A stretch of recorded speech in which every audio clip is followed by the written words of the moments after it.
You remarried a man with child. Look how defective you are. Today is the first day of school at the elementary school. I wanted to watch my child's shining moment with a calm heart, but I ended up running into my ex-husband, Michael. It felt like no time had passed in the 9 years as Michael started chatting up casually. Speaking of which, are you alone? Where's your husband? Was this a remarriage just to dump the kid on someone? You're being used, poor thing. Or are you just happy to have a child because you couldn't have one, even if it's someone else's? Why do I have to be put down by someone from the past? I feel like I'm reaching my limit. But today is an important day for us. I try to be patient. That's all I can do right now. Despite my restraint, Michael ended up terrified of my serious husband. He was all by himself, shaking and acting threatening. I'm Susan, 24 years old. I just recently got married and moved to this peaceful rural area. My husband, Michael Wilson, was born in this small town. We met here in this town as well. A year ago, while on a road trip in a rental car with my friends, following the GPS led us into a ditch by accident. While pushing forward despite feeling anxious, I realized I was right in the middle of a potato field. Panicked, I tried to make a U-turn but got stuck in the mud. The car wouldn't move forward or backward. Just as I was standing there dumbfounded, Michael appeared dashing. He immediately called for help, and the car was safely extracted from the mud. Hey, thank you for your help. Since you're my friend, I'll give you a special price, $3,000, okay? Hey, that's a rip-off, man. Michael joked around with his friend he had called for help, looking cooler than any man I had ever met. Thank you so much. Don't worry. I can't just ignore a cute girl in trouble, right? I treated him to lunch to express my gratitude, leading to dating and marriage. The town is a neighborhood of a slightly prosperous regional town. It's not quite rural, but it's pretty much the countryside. Michael's parents built a house next door to their own as a wedding gift for us, which has been incredibly generous. However, the area was surrounded by residential houses, and we needed a car to go to the supermarket or even buy juice. I was an inexperienced driver and wasn't very good at driving because of the previous incident when I got stuck in a muddy road, so I just tried my best to practice driving. I managed to get used to driving, so I was relieved when I got married, but I realized later that the problem was not my driving skill. Surrounded by his local buddies, Michael is very sociable. Michael and his friends love barbecue, so our backyard often becomes festive, with 4 or 5 guys frequently gathering. Hey Susan, we're out of beers. As my wife, pour beer to everyone without being told, right? It's not even summer yet, but this morning's news was warning about heat stroke. It's an unusually hot day for the season. And here I am, endlessly flipping meat in front of the barbecue grill. My makeup is melting off with sweat. Susan, where are the drinks? And they's no meat either. I really want some spare ribs. How long do we have to wait? If it takes this long just to grill at a barbecue, how many days would it take you to make a regular meal? One of his friends teased me, and everyone burst out laughing. Michael laughed along with them. Oh no, sorry about that. Caught up in the atmosphere, I laughed too. Sweat ran into my eyes and stung. Tears blurred my vision, but they must have been mistaken for sweat, so nobody around me noticed. I keep smiling and working in front of almost strangers. I thought I was sociable and enjoyed hanging out, but even so, hanging out with his friends is just exhausting. The teasing from husband friends and being treated like a maid is painful, but I'm the wife, the newcomer, so maybe this is just how it is. Since I can't quite match their energy, I might as well stick to grilling meat and smile ambiguously. But being the only woman in a gathering of mostly men is frankly annoying every time. Oh my God, Susan just can't get it right, can she? Okay, I'll serve everyone some drinks myself. Oh, does everyone seem happy? You all like me too much. The members gathering always change, but Sarah, with her high-pitched voice, is always there. It seems she was the center of attention before I joined. At first, the men approached me too, but Sarah chased them off like pests. Susan is Michael's wife. No touching, no flirting. I was grateful to Sarah for a moment, but I soon realized her true nature. Like Michael and the other men, she left all the barbecue preparation and cleanup to me while Sarah just drank amongst the men. Without getting up, she calls out, "Susan, I want a hamburger, no tomato, please." The only other female participant was not on my side. The barbecues, supposedly held to foster interaction between me, the newcomer, and the local friends, have been going on for about 6 months since the marriage, but I still don't feel like I fit in. This time's barbecue was just another session of listening to a friend's tall tales. So there I was, taking down 100 thigs all by myself, and guess what? By my bare hands. Could that fight even be realistically possible? I wonder, but I know they don't need any response other than, "Wow, that's amazing."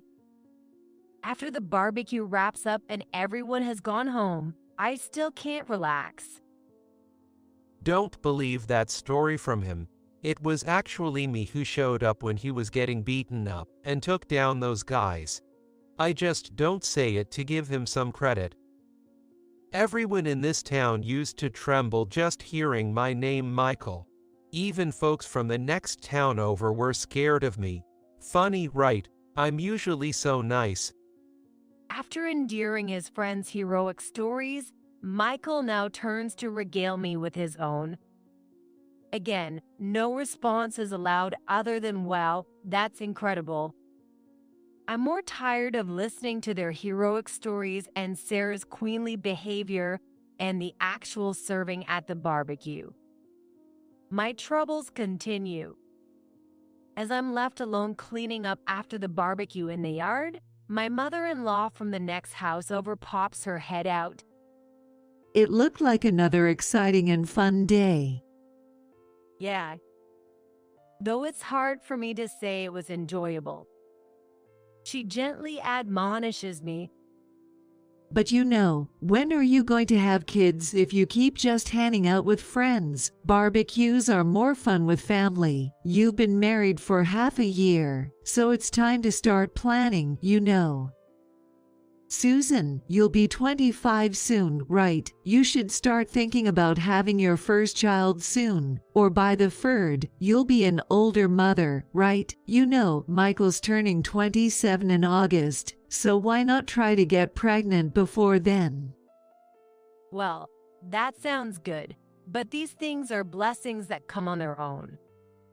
I fumble my words, but my mother-in-law cheerfully replies, Don't worry, dear. At 25, you can still have kids easily. A girl would be nice first since they are easier to raise, then a boy. The third one can be either. You're so pretty, Susan. I'm sure your kids will be adorable too. Oh, I can't wait. It seems there's no malice in my mother-in-law's words. Actually, I've grown quite tired of hearing this too. Just like Michael's friends and his heroic stories, my mother-in-law also gleefully talks about her future grandchildren. It's been 2 years since I married Michael. Michael's friends used to hang out with have one by one gotten married and had kids, and the group's numbers are dwindling, but the festive barbecues continue as usual. And yet, I still haven't had a child. Nothing has changed from 2 years ago, except the attitudes of those around me. Michael and his friends increasingly took me for granted, using me without any hesitation. My mother-in-law's comments have become clearly more pointed. Michael will soon be 30, and you're 27, right? It wouldn't be odd if you had 2 kids by now. Poor Michael. Why won't you make him a father? If I could, I would love to be a mother, but I haven't gotten pregnant even once in these 2 years. I wanted to get tested at the hospital and undergo fertility treatments if necessary, but my mother-in-law and husband strongly opposed it because of how it would look to others. The once cheerful mother-in-law now calls me useless. As Michael's wife, it's expected that I handle all the household chores perfectly, work part-time at the factory during weekdays, and entertain Michael's friends on weekends. In the early mornings and late afternoons, I also help out with my in-laws' business without pay, so there's hardly any time to rest and it's pretty tough. Despite working so hard, it seems I'm useless if I don't have a child. If only I could have a child. Feeling cornered, I tried folk remedies and bought supplements and herbal medicines online that are supposed to be good for fertility, doing everything I could. But no results. It makes sense. Michael and I hardly engage in the kind of activities that could lead to having a child. Fertility, kids, it's so annoying. You're making me feel down. Even though his parents are pressuring him, he has no intention of cooperating. It's impossible for a woman to get pregnant on her own, but I was desperate not to miss the few chances we had. Such futile efforts became meaningless one day. Let's get a divorce. Out of the blue, during a typical breakfast, Michael brought up the idea of divorce. What? Why? Because you can't have kids. What about my heir? That's something we can work on together. That's when my mother-in-law interrupted. Susan, do you know what the most important job of a wife is? To produce an heir. Well, yes, that's... As I looked down, my mother-in-law spoke with a hint of kindness. It's okay, Susan. When I looked up, both my mother-in-law and Michael were smiling. Relax, the heir is on the way. Confused, I tilted my head. Michael's smile twisted into a sneer at me. Yo, the heir is on the way. You see, Sarah's pregnant. Unlike you, who couldn't manage in 2 years, Sarah got it right on the first try. Sarah is impressive. Wait a minute, so what does that mean? Michael and Sarah are having an affair, and Sarah is pregnant. Does that mean I, his wife, am being discarded? Though I understood, I didn't cry or get angry. I just spaced out. My in-laws, excited about their first grandchild, handed me $10,000, and the next day I was kicked out of the house. Surprisingly, Michael, my in-laws, and even Sarah came to see me off. I'll do my best to have a healthy baby. Susan, don't despair just because you're infertile. Even without kids, life can still be good. Take care. Bye-bye. Without waiting to see me off, my in-laws and Michael, along with Sarah, went back into the house I had lived in until just yesterday. It's been 9 years since I was unilaterally divorced, and I'm now 37 years old. Today, I dressed up more than usual, wearing a bright-colored skirt. Today is the first day of school at the elementary school. Many flowers decorate the schoolyard, celebrating the start of the new students. Parents and students had gathered in the classroom. Is that Susan? I was enjoying the moment with my digital camera in hand, but a voice from behind made my spine chill. It's a crude voice and suitable for a day of celebration. The owner of the voice forcibly peered into my face. Well, it really is Susan. What are you doing here? Why are you at my school? Hey, don't ignore me. Reluctantly, I looked at the cheerful man. The man I met eyes with was undoubtedly my ex-husband, Michael. No way, it really is Susan. Why are you at our school? Oh, we often get emails about suspicious people at school, but Susan as a suspicious person? Next to Michael was Sarah, unchanged even after 9 years. She was dressed in a flashy miniskirt suit, appropriate for a nightclub, with her hair done up extravagantly. I didn't want to be associated with such people and be thought of as the same kind. I'm here because it's my child's first day at school. Without turning around, I said just that, and Michael and Sarah burst out laughing. Did you hear that? She says it's her child.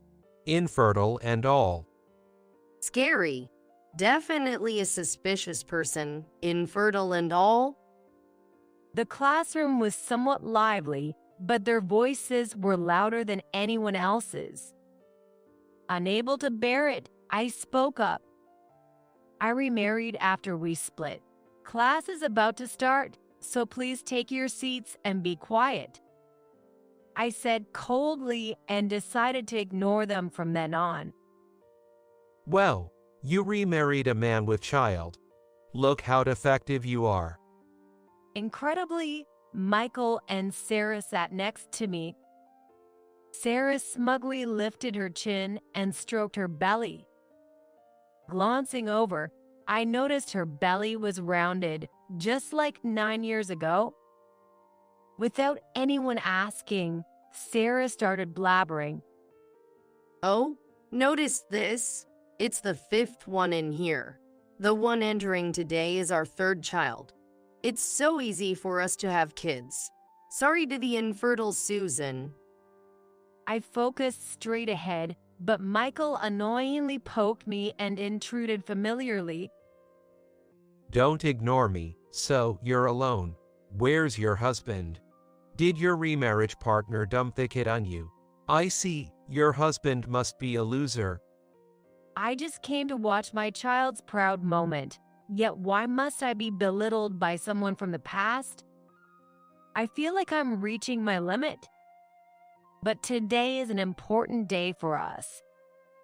I try to be patient. That's all I can do right now. Soon, the class began. When the homeroom teacher appeared, they began to fuss. However, as expected, they were quiet during the roll call. But I was appalled to see them looking bored and playing games on their smartphones. It's sad to see parents who should be role models for their children acting this way. They were so absorbed in playing games on their smartphones that they did not listen to the principal's greeting at all. Well, I got a rare item in the game. Look. We aren't even friends, but Michael casually spoke to me. Even a whispered conversation stands out in a quiet setting, and I didn't want to be dragged into it. When I didn't respond, Michael nudged my shoulder with a bored expression. What's with that look? Is it fun attending a stepchild's school? Who cares about someone else's kid, right? Michael kept provoking me as if testing how long I could keep my cool. Are you scared of your new husband or something? Can't go against him. Figures, he's the type of loser who dumps his kid on you and doesn't even show up to the school. I bet the kid would rat you out to him, right? Michael nodded to himself, assuming he was right. Me, I'm the kind of dad who actually shows up for my cute kids. Am I a good bad? Well, it's pretty normal nowadays. But your husband's just a loser, isn't he? Maybe your remarriage was just to offload kid on you. Must be sad being used like that. Or maybe you're just happy to have kid, even if they're not yours. The whispered insults just wouldn't stop. Sarah chuckled next to him as the insults continued under their breaths. But today is an important day for us. I try to be patient. Michael is actually a pretty caring dad. Always attends the school events. If Susan could have gotten pregnant, you could have been happy with Michael. I feel responsible for Sarah being left by me, a kind and gentle man, and falling for a scumbag. Be patient, be patient. No, I can't take it anymore. I won't let them insult me or my family any longer. I'll introduce you to my husband. I muttered sternly without looking at them, facing straight ahead. I was determined to make them see that my husband was not the loser they imagined. Oh really? Where is this an impressive husband of yours? Michael looked around mockingly. I kept my eyes on the front and responded, "He's right in front of you. The man currently giving a speech as the representative of the new students' parents. That's my husband." No way. For the first time, Michael and Sarah looked at the front. There stood a man confidently giving a speech. "He is my proud husband, Henry." He wasn't sitting next to me only because he had duties as the representative for the parents of the new students. But of course, he was there watching our child grow. He is not the kind of man who leaves all the parenting to the mother or shows no interest in his children. Is he a representative? Just likes the spotlight. Michael and Sarah were slightly flustered. The sight of Henry, a serious man far removed from their expectations, evidently annoyed them. Henry has actively taken on roles in the kindergarten and community association. The first time they were choosing officers at the kindergarten and everyone else was looking down, unable to bear the tense atmosphere, Henry volunteered to start. Henry, being tall and not very talkative, might seem intimidating at first glance. But deep down, he's a serious person who has earnestly contributed to the kindergarten and our local community. I expect he'll be just as active in the elementary school community. Congratulations on your first day at school today. Henry finished his speech. Glancing at Michael, I saw him inexplicably pale and trembling slightly. That guy, you've got to be kidding. It's strange that Michael is so shocked just because my husband is a serious man. Michael leaned closer to Sarah, shrinking in size. After that, Michael and Sarah quieted down, and the first day concluded without further interruption. After that, I quickly distanced myself from them. Henry was caught up in a conversation and didn't come out of the classroom for several minutes. Peeking inside, I saw he was trapped by a chatty neighbor. This might take a while. I stood alone at the entrance, looking up at the trees swaying in the wind. Then Michael and Sarah, who had been watching me from afar, deliberately came over to taunt me again. Hey, all alone. That guy earlier being your husband must have been a bluff. Look, there's your so-called husband in the classroom with his real wife. See, I knew it was weird to think he was your husband. Embarrassing yourself with lies. We're so in love that you must have felt the need to show off, right? It seems they've reset to their original assumption that I'm a poor woman deceived by a worthless man, despite what I said. Anyway, our kid was the cutest out there today. Michael bragged, arms crossed and eyes closed, reminiscing about his child's growth. Despite being more restless than the new first graders, constantly playing games and whispering, he seemed deeply moved. So, which one was your stepchild? Introduce us.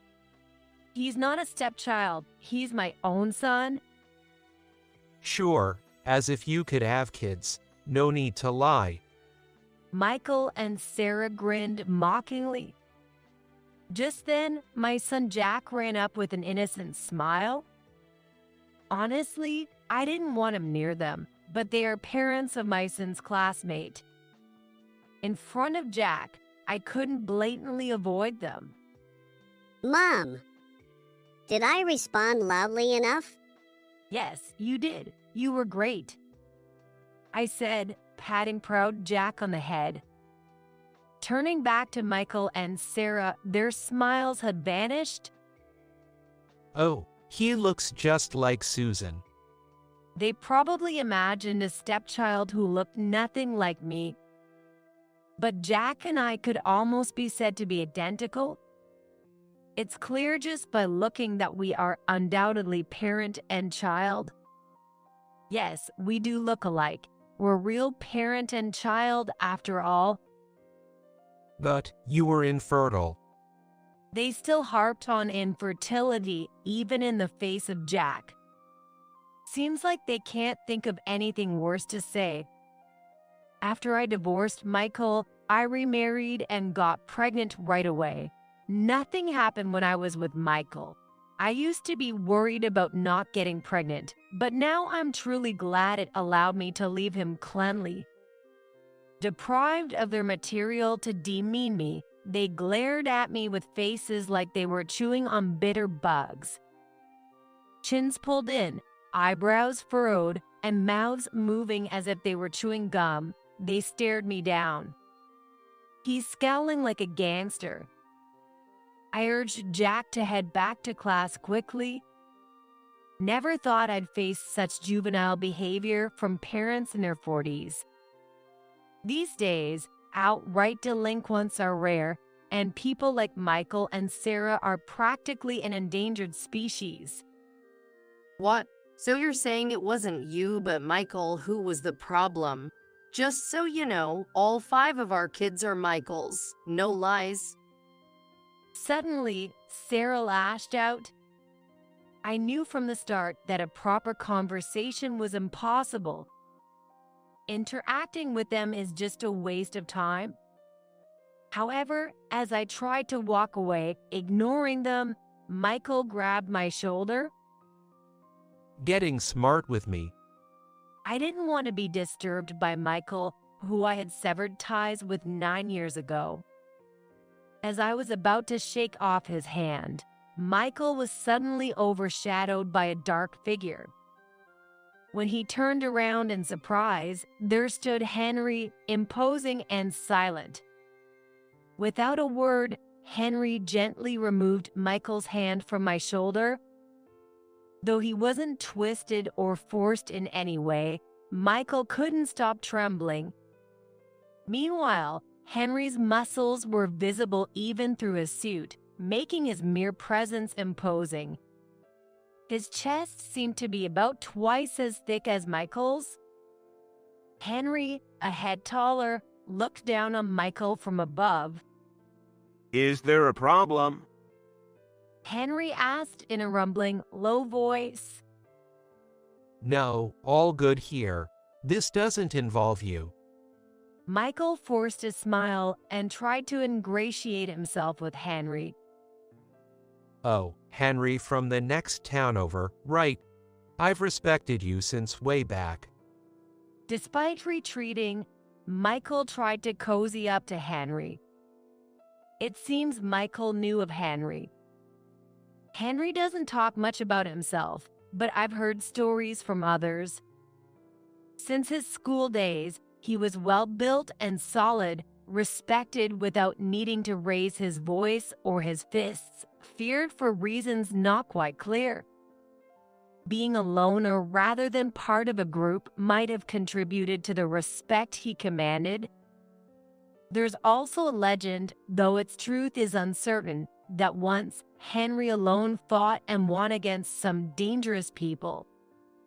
Henry denies it, but people around believe it to be true. Michael, who lived in the neighboring town, had also heard the rumors. He used to boast, when people hear the name Michael in this town, they all tremble, but his bravado is nowhere to be seen now. Michael groveled and fawned obsequiously. Sarah, laughing sloppily, clung to Henry's sturdy arm. Some men might enjoy being casually touched by a woman, but Henry looked very displeased as he shook off Sarah's hand. "Don't touch my husband," I blurted out unexpectedly. Michael and Sarah froze, looking at each other. During that moment, Henry walked over and put his arm around my shoulder. Michael must have realized deep down that Henry and I were truly married, but he was probably too frightened to admit it. Nervously, Michael started to speak. "Susan, you're Henry." Michael looked confused. "I am Henry's wife," I declared clearly. Henry nodded deeply, and finally, Michael lost his color. "No way, that can't be true." It was the second time today he expressed disbelief. The once confrontational Michael now slumped his shoulders, looking like a different person. You seem quite familiar with my wife just now. Please, feel free to include me in your conversation. "No, that's okay." I heard what you were discussing. Infertility, right? But is it appropriate to discuss such a delicate matter loudly, especially on such at school? Michael shrank even more, sweating profusely, and started to back away slowly. "I'm sorry." Without caring that his suit might get dirty, Michael knelt on the dirt-covered concrete that had flown from the playground. "I didn't know. I had no idea Susan is your wife." As Michael nearly hit his head on the concrete, Henry stopped him. Even a gentle touch on the shoulder made Michael jump. So you are Michael Wilson. I've heard about you from Susan. It seems you treated her quite harshly in the past. "No, well." Henry helped Michael stand up, then crouched to meet his eye level and gave a slight smile. But that's in the past. Now, as parents, let's both act in ways that won't embarrass our children. He said in a deep, resonant voice that seemed to vibrate the air. "Yes," was all Michael could muster, his voice shaky. Tears welled up in Michael's eyes as he trembled, looking like a poorly controlled puppet. Henry's expression remained neutral, his eyes narrowing slightly. It's our promise. That simple reminder hit Michael like a bullet.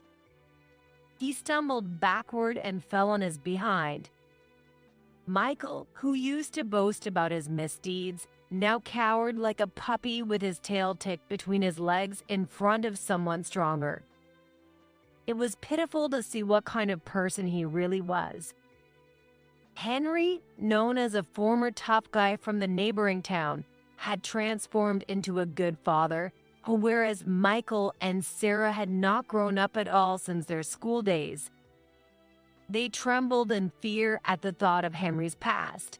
But does such an old tale still have power to subdue people in this town today? If it has any effect, it's only within their narrow community. Michael and Sarah are a shame in terms of their appearance and behavior. Shall we go, Susan? Right? There's a parent meeting after the class. Glancing at Michael and Sarah, who were still sitting stunned, I remembered that the PTA officers were to be elected at the meeting. You two should also attend the parent meeting. You'll be late. I called out to them as fellow parents, seeing that they might stay frozen there for hours otherwise. Surprisingly, Henry shook his head. The PTA president just told me that Michael doesn't need to participate specially. We should be going soon. Though puzzled, I started walking as Henry nudged me forward. However, Henry's words somehow revived Michael. That's right. I'm special. He regained his confidence and began to boast to me. Yo, I'm a big deal in this town. Henry might not know since he's from the next town over, but I'm quite famous here. Only I am exempt from PTA duties. The teachers told me, Michael, you don't have to bother with PTA stuff. They're scared of me. Our local elementary school had a declining number of students and was merged last year with a school in Michael's area.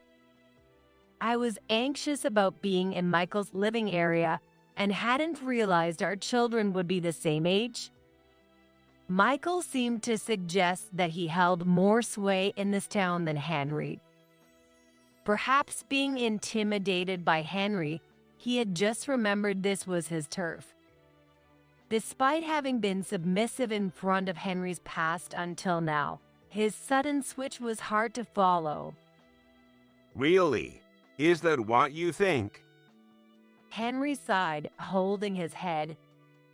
It's not because they're scared of you that you're excused from being a PTA officer. To be clear, you're excluded. Michael and Sarah looked dumbfounded, clearly believing they were truly special. Henry, usually so calm, must have been really upset to speak this much. Do you actually do any of the assigned PTA tasks? No, right? Instead, you just complain and disrupt the harmony. I've heard about all the trouble you caused when your older child entered school. Michael fell silent.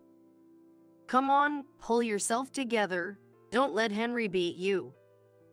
Sarah shook Michael, who was twitching nervously. Henry caught Sarah with a stern look.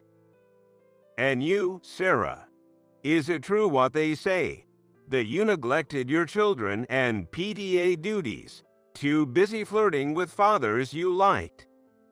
Sarah also fell silent. Looking down at them, Henry continued. They said it was a hassle to deal with PTA stuff, and thanks to you saying that, everyone, teachers and parents alike, agreed it's best if you don't get involved. Normally, there would be complaints about such unfairness, but there's not a single objection. That's how much of a nuisance you both are. Some parents listening nodded in agreement. Those with older children apparently knew of Michael's bad reputation. Michael's face turned bright red. What? Don't spout nonsense.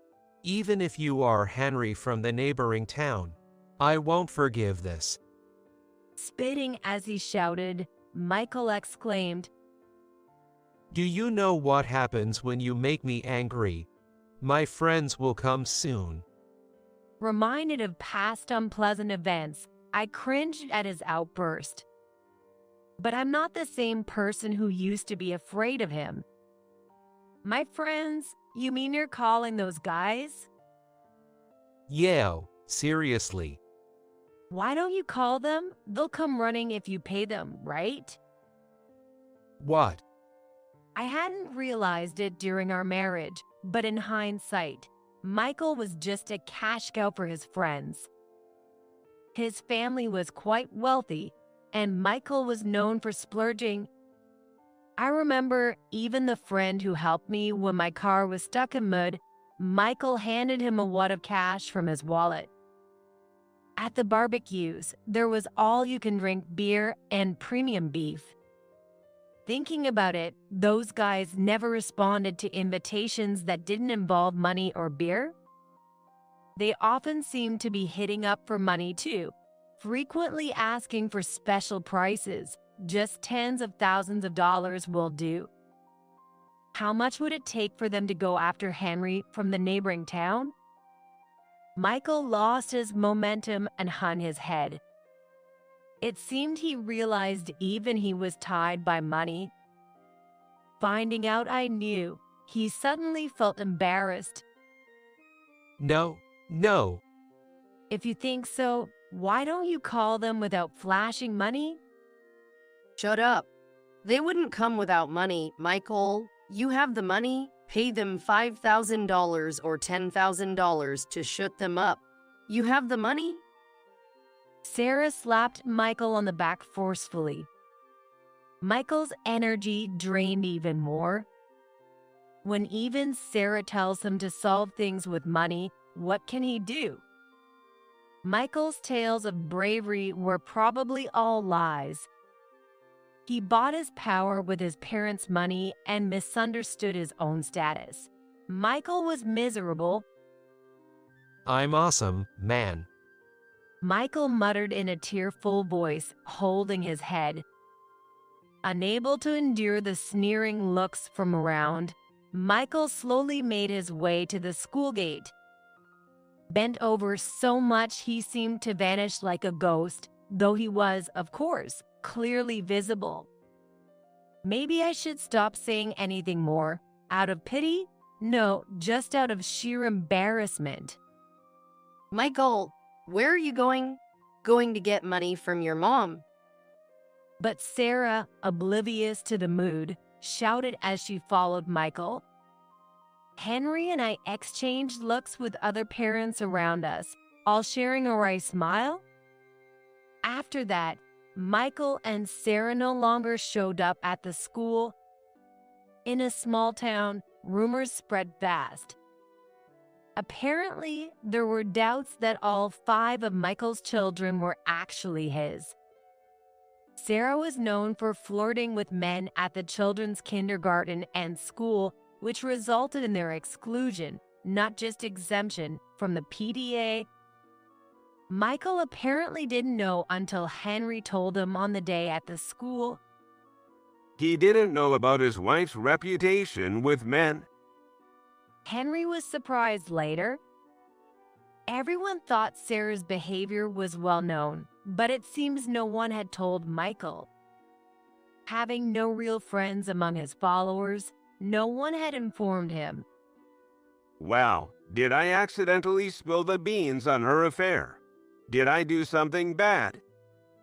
It's stranger that everyone in town knew except Michael. It's not really a bad thing.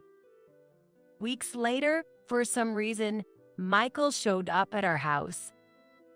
In the countryside, addresses are easily obtained.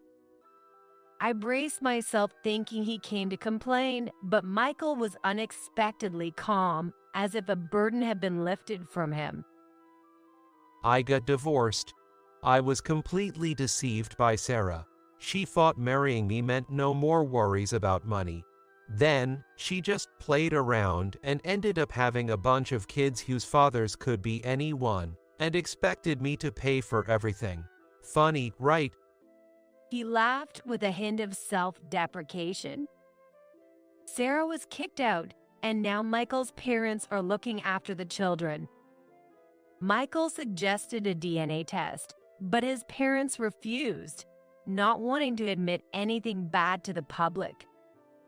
They've decided to raise the kids as his family grandchildren. It remains unclear whether he even has the ability to father children. He is probably torn between wanting to reveal the truth and struggling to accept the reality. And now, my mom yelled at me for spending too much money, and I got kicked out too. I was afraid to hear more. We could start over, right? This time we don't even need kids. I just need the kind Susan to support me. The idea made me shiver. I stated firmly, I can't. Don't say that. Weren't we in love once? So, you mean since you've been abandoned by your wealthy parents, you can't survive on your own, so you need my support? His friends who used to hang around Michael are gone now that he has no money. That's why he came to me, thinking I might be an easy target. I'm definitely not. It's not about the money. I simply cannot bear to be near Michael as a person. Now alone, Michael is just getting by with part-time jobs in our small town. He doesn't have the courage to leave for the city even after all this. Meanwhile, Sarah quickly snagged a new man and got married, but it turned out to be a marriage scam, and she was swindled out of her money. Over 40 and drowning in debt. When will she realize that she can no longer afford to pick and choose men to play with? Her life, dependent on men, is predictably heading downhill. Despite all this, we'll soon no longer hear these rumors. We've decided to move as a family. It might be sad to leave the area where Henry grew up, but it seems he too feels it's time to go. Jack's class had only 18 students, and of those, only 5 were boys. Mom, at the next school there are 4 classes for each grade. There are over 100 first graders. I might make 100 friends. Isn't that awesome? Jack is looking forward to the new environment. There will surely be some difficult people in the bigger town. But we believe there will be even better opportunities and meetings